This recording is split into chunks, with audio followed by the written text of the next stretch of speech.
We're going to continue our work with multiplying polynomials, today with some extended distribution.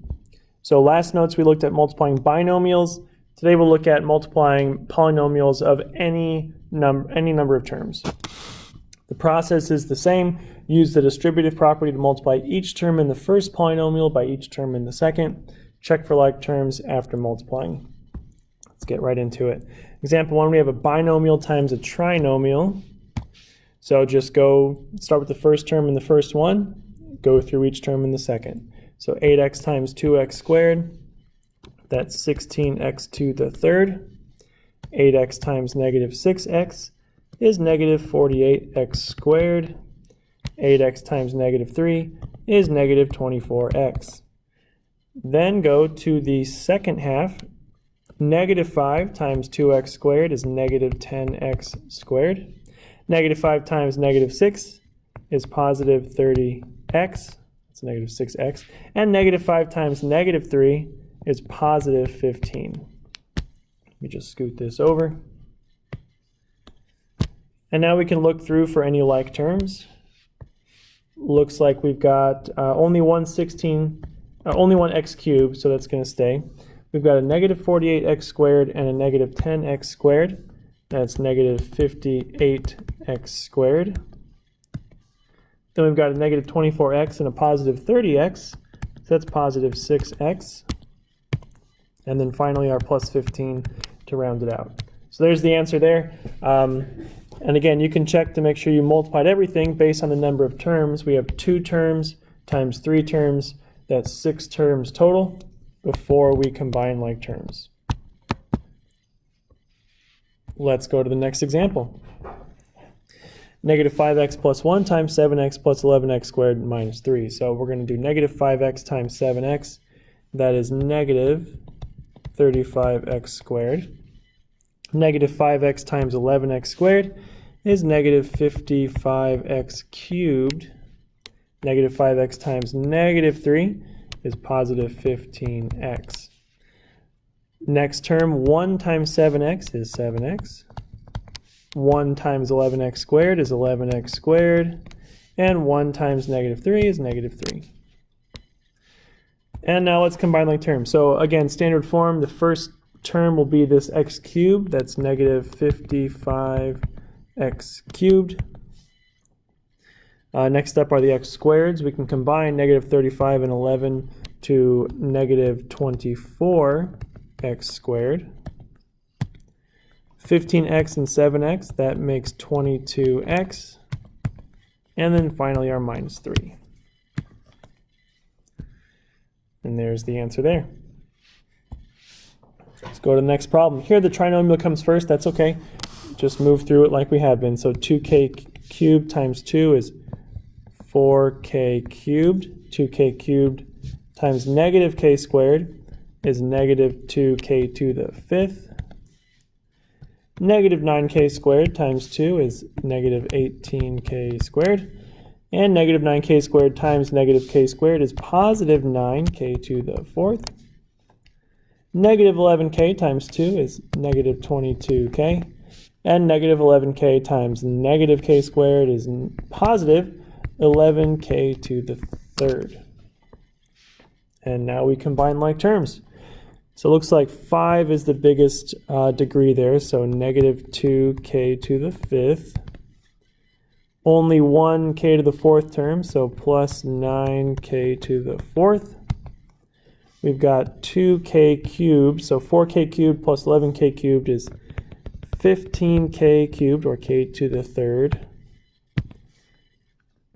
Next is our negative 18k squared, and then the negative 22k.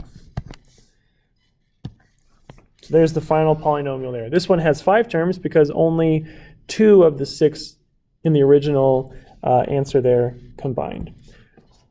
There's the basics for multiplying polynomials. Again, just use the distributive property and multiply each thing in the first polynomial by each thing in the second.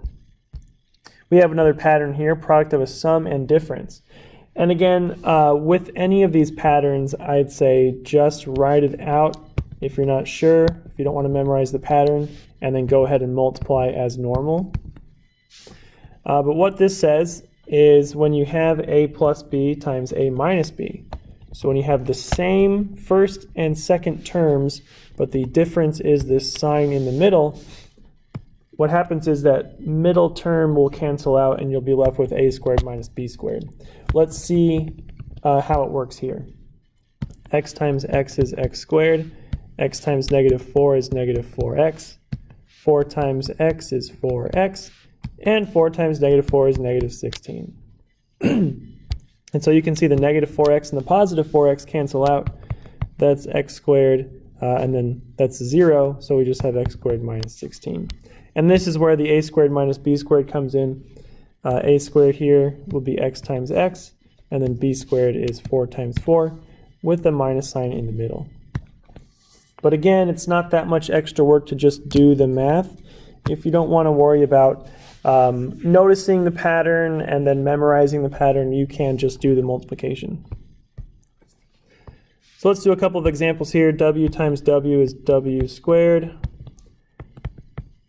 plus 7w minus 7w minus 49. And again, you can see that these middle two terms will cancel out, giving us w squared minus 49, which does fit that pattern. So again, you could just use the pattern. We know we've got the same a and b terms here with a plus and minus. So 3x times 3x, that's a 9x squared.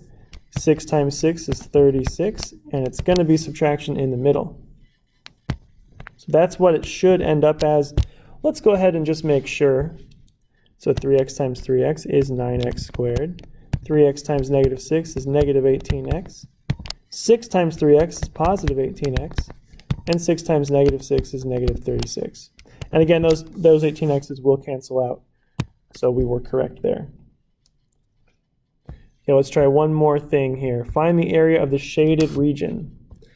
So whenever you have these types of problems, you want to try to figure out the best way to find just the shaded area, and it looks like we want to find the area of the entire rectangle, and then subtract the area of this triangle. Alternatively, we could find the area of this rectangle and the area of this triangle, and then add those together. So, whichever you want to do will work out. Let's go and do the addition one. So let's first find the area of this rectangle. That's 4x plus 1 times 5x. And then just distribute here, so that's 20x squared plus 5x. And that's the area of that rectangle. For the triangle, remember, triangle is 1/2 base times height. So we're going to do, and that's right over here, we got 1/2. Now the base is 4x plus 1. And the height is 2x minus 3. And then we'll multiply that together. So we have to distribute that 1/2. I'm going to go ahead and do the binomial multiplication first. So 8x squared minus 12x plus 2x minus 3, which will simplify to 8x squared minus 10x minus 3. And now this is all going to get multiplied by 1/2. So this will equal 4x squared minus 5x minus 1/2, or 3/2. And so to find the total area of the shaded region, we're going to add these two things together. So our final answer will be 20x squared plus 4x squared is 24x squared. 5x plus negative 5x, those actually cancel out.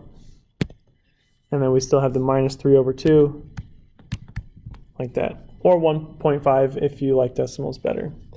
But there's the area of that shaded region. So just using what we know about geometry, about area of a rectangle, area of a triangle, and then adding those together.